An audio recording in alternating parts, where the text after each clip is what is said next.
But yeah, Little Mac, trash, trash. If you like this character, I feel bad for you. The thing is, this character is just like straight up garbage. You are awful. You will remain awful, most likely.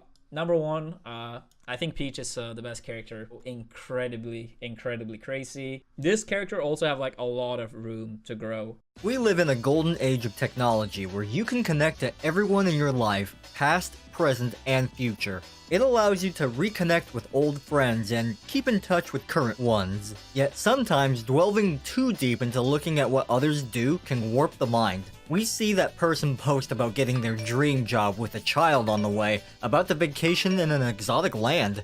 Some of us may wonder, what do they have that I don't? How did their life diverge from mine? Why is my life not as exciting as theirs? Comparing other people's lives to yours is never a good thing. It taxes the mind and can lead to spiraling thoughts that bring us down. This can lead to blaming others and even yourself for not living life to the fullest. As cliche as it sounds, you mustn't compare yourself to others. This is very similar to what people think about tier lists. Tier lists are compiled data about a character matchup against other characters. These lists have data about who's good against who, and the age-old question, who would win in a fight. These lists are always a hot topic as they say who is the best in a game. Fighting games as a genre, by nature, is competitive. These covenant lists are seen by many as the Bible.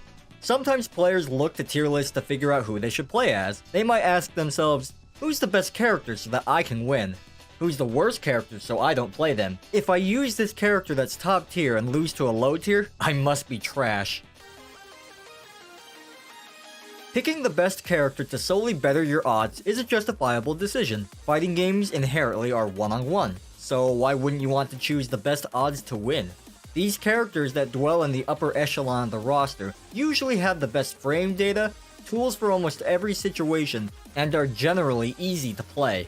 Choosing to better your odds in any situation is fair. Picking a job that pays $10 an hour compared to another that pays $15 an hour is logical.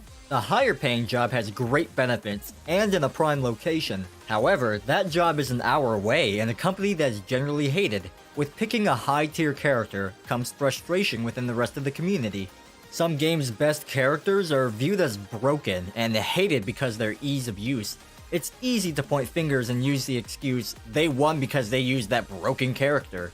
When you go for the most easy, most common route, there will be people that become disgusted with your decision.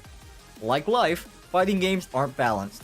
Either way, you should choose who you want to play and have fun. While the mighty look down upon the lowly are slumming it with the rest of the world. If high tiers have the best frame data and tools, then obviously low tiers have the opposite. While you won't find many people playing low tiers on a competitive level, you will find a smaller, tight-knit community in this tier. Even if they can't deal with a majority of the cast, you won't find a more passionate group of people raising the banner for their beloved characters. These players sometimes have a ride-or-die mentality with their characters. Against the dreaded 1% of high tiers, they will persevere. Reasons why they would stick to someone that isn't optimum can be to challenge themselves by handicapping themselves, a hatred for top tiers, or even the love for a particular character. Rangchu, a Korean Tekken 7 player, won the 2018 Tekken World Tour using Panda, who at the time was widely agreed as one of the worst characters in the game. Panda. Panda. Really? Rangchu's reasons for sticking with Panda were not being great at sidestepping and wanting to play an unusual character that few play. If high tiers are a dime a dozen, you'll be playing and watching a lot of those characters, meaning that what they do is common knowledge. The inverse would be playing a character that isn't common, which yields to less knowledge about them, giving you a slight edge since those characters don't see much playtime. High tier versus low tiers ultimately comes down to who knows the matchup better and who is more skilled. Picking these characters has an individuality to them. You might be known as that guy that plays a con. Some people prefer to be trailblazers in life, showing their individuality, whether it's their fashion sense, hobbies, or even how they hold themselves. Either way, you should choose who you want to play and have fun.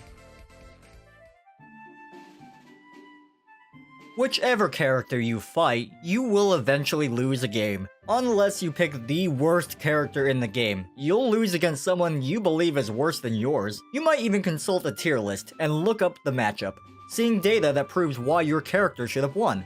While tier lists are based on data, most tier lists have some biasness depending on who created it. Sure, you can sometimes see who is obviously better than another character, but if you spend time playing a game for years, then fight someone who just started playing, chances are you're going to mollywop them.